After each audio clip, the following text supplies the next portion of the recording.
Coucou tout le monde et bienvenue. Aujourd'hui, 8ème épisode de la saison 5, The Lost Treasures of Griffonstone. Alors nous reprenons la trame principale de la saison 5, ce fil rouge qui a été mis en place avec The Cutie Map, donc la fameuse carte qui envoie nos poneys résoudre divers problèmes dans des endroits nouveaux et qu'on n'a jamais vus, ce qui est déjà un détail que je trouve cool, de découvrir un peu de nouveaux lieux. Et donc, y rétablir l'amitié, voilà, y rétablir une sorte d'harmonie, ce qui semble assez évident, pour mener donc à ce que nous découvrirons sûrement en fin de saison.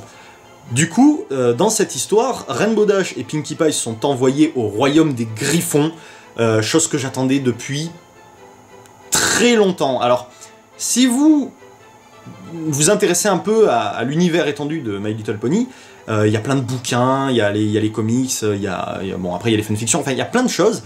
Et en termes de contenu officiel, il y a le journal des deux sœurs dans lequel Celestia et Luna se rendent au royaume des Griffons, rencontrent le roi des Griffons, et en fait il y a toute une histoire dans laquelle je ne rentrerai pas forcément dans les détails, toute une histoire politique avec le fait que Celestia et Luna étant la nouvelle royauté, la royauté suprême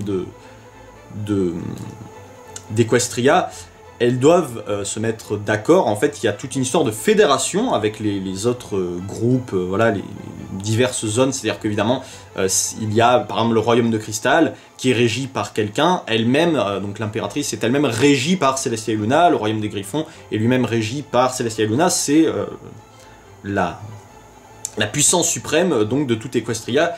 Et il y avait toute une histoire dans Journal of Two Sisters où elles doivent régler ce problème car depuis qu'elles sont au pouvoir, en fait, le traité de paix n'est plus d'actualité avec les Griffons, donc il y a tout un problème à ce niveau-là. Bref, j'avais trouvé ça très intéressant comme truc et ça m'avait vraiment donné envie de voir le royaume des Griffons en vrai. Alors, je pensais pas qu'on le verrait dans cet état-là, c'est pas vraiment le royaume des Griffons à son apogée, c'est pas l'âge d'or des Griffons, là c'est pas trop ça. Mais dans tous les cas, j'avais vraiment envie de voir dans la série qu'on parle des Griffons, qu'on parle un peu de la culture des Griffons, un peu de leur histoire, voilà, j'avais envie qu'on rentre un peu dans ce genre de choses.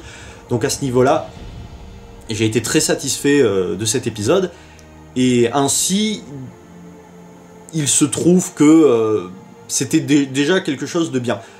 Ensuite, concernant l'histoire, elle est donc vraiment cool, donc on reprend un peu le même processus que de The Cutie Map.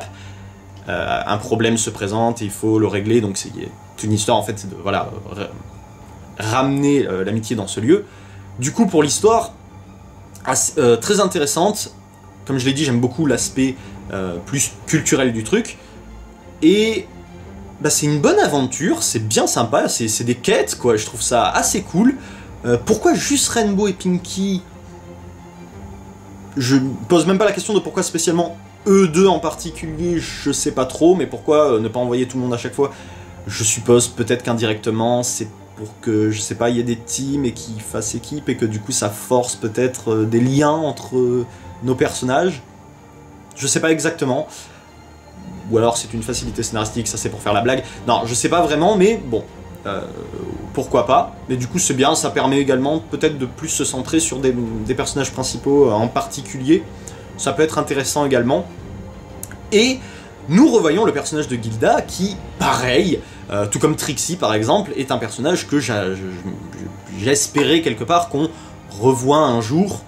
Et à ce niveau-là, j'ai pas été déçu non plus de pouvoir revoir Gilda, puisque tout comme Trixie en fait, j'avais trouvé que le personnage devenait réellement intéressant après sa première apparition, parce qu'on connaissait le personnage, on pouvait réellement travailler dessus. Gilda ne m'a pas déçu à ce niveau-là non plus, je trouve que on a bien les scénaristes ont bien comment dire, utilisé à nouveau cette idée de pouvoir parler du personnage et faire évoluer Gilda, et donc revenir un peu sur ce qu'elle apprécie ou pas, sa relation avec Rainbow Dash, et un peu ce qu'elle est elle, en fait. C'est assez intéressant, en tout cas, voilà, j'ai pas été déçu à ce niveau-là. Je suis content, à l'inverse, qu'elle soit pas trop en avant, hein, elle est quand même présente, mais c'est quand même le royaume des Griffons, je voulais quand même voir un peu d'autres trucs un peu culturels, donc ça va, c'est pas trop mal dosé, donc c'est voilà, à ce niveau-là c'est assez bien. Sinon, un peu moins drôle en même temps, j'ai dit, c'est une bonne aventure, j'aime beaucoup l'aspect quête, et pour ce qui est, voilà, après c'est les détails, voilà, les petites choses comme ça, non, j'ai trouvé assez fun le duo Rainbow-Pinky, ça c'est sympa. 2-3 gags assez drôles encore une fois, mais voilà, plus posé, plus sympa. Rainbow qui mit Twilight, c'était particulièrement fun, de ce que j'en ai retenu. Mais après, voilà, c'est des petites touches, c'est plus voilà, dosé comme ça. Et peut-être c'est que moi, mais quand il trouve en fait l'idole, c'est pas l'idole le nom. Bref, quand ils retrouvent en fait, quand ils sont au fond du gouffre, que Rainbow Dash et Pinky sont accrochés par une corde et qu'en fait seule Gilda peut les aider à ce moment-là, mais qu'elle trouve, donc je crois que c'est l'idole, qu'elle tente de récupérer, ça m'a fait penser à une scène de Indiana Jones. Alors peut-être je suis tout seul à avoir vu ça, je sais pas. Je sais pas si c'est pas une référence claire, c'est pas vraiment mis en avant, mais ça m'a vraiment fait penser à une scène dans Indiana Jones et la dernière croisade. Je vais pas forcément dire exactement quoi parce que j'aime pas trop spoiler ce genre de truc, mais pour ceux qui l'ont vu, vous savez que c'est à la fin du film quand Indy tente d'attraper quelque chose et que soit il essaie de l'attraper mais c'est à bout de doigts, c'est très dur. Voilà, et pareil, il menace. En fait, la scène est relativement similaire. Ils sont dans un gouffre, ils menacent de tomber. Il y a un truc à attraper. Ah, on est là, on veut essayer. Mais au final, bon, c'est peut-être pas entre guillemets si important. En tout cas, c'est peut-être mieux de rester en vie. Mais voilà, moi ça m'a fait penser à cette scène en particulier. Je sais pas si là c'était volontaire ou pas, ou si c'est moi qui ai vu ça. Mais pourquoi pas, c'était sympa et je trouve que ça rappelle un peu le côté quête du truc. Bon bref, j'ai trouvé ça cool. Pour ce qui est du reste, c'était sympa, le fil rouge fonctionne bien, j'apprécie le côté quête un peu des épisodes. Je suis ravi d'avoir vu le royaume des Griffons, même si c'est pas exactement... J'ai la même déception que Twilight aurait eu si elle y était allée en fait. C'est un peu pareil. Et pareil, retrouver Gilda, ils ont bien dosé le truc. Je trouve qu'en général ça va, c'est assez posé, ça fait vraiment aventure. C'est quelque chose que j'avais bien envie aussi d'avoir, c'est ce que je disais, ça permet d'avoir une bonne variation des épisodes, donc je trouve que ça fonctionne assez bien.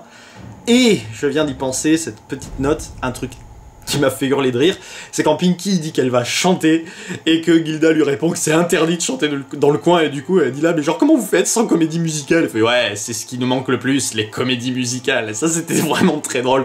Je trouve toujours très amusant quand ils se moquent d'eux-mêmes en fait. Voilà, c'est quelque chose que j'aime beaucoup, l'autodérision. C'est quelque chose que je trouve assez drôle sur la série indirectement. L'autre gag dans le même genre, du coup ça me revient à l'esprit, c'est quand Pinky va aider Gilda avec les scones, donc ces gâteaux, les gâteaux de Griffon, qui est en fait la solution réelle, entre guillemets, mais c'est une meilleure solution en tout cas que de ramener cet objet qui ramènerait leur fierté. C'est un compromis sympa pour ramener un peu le sourire chez les Griffons.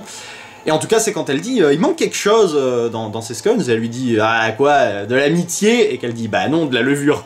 Voilà, et ça c'est le genre de truc qui me fait vraiment marrer parce que j'aime beaucoup l'aspect second degré, le fait de se moquer de soi comme ça indirectement, c'est quelque chose que je trouve très très drôle.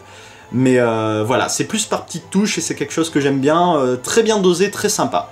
Donc voilà, c'est à peu près tout pour cet épisode, beaucoup apprécié, j'attends de voir la suite avec impatience en termes de quête. Je pense que du coup on aura au moins minimum 2 autres épisodes en fait, vu que s'il y a eu Pinky, quoique, parce qu'ils sont 6 avec Twilight, ou alors ils font des teams de 2, Pinky et Rainbow, et après je sais pas du tout qui pourrait être avec qui, mais donc il y aurait à nouveau Twilight, donc je pense 3 teams, donc au moins 2 autres épisodes avant l'épisode final je pense, histoire que tout le monde ait son petit épisode à lui, on va dire sa petite quête, donc voilà.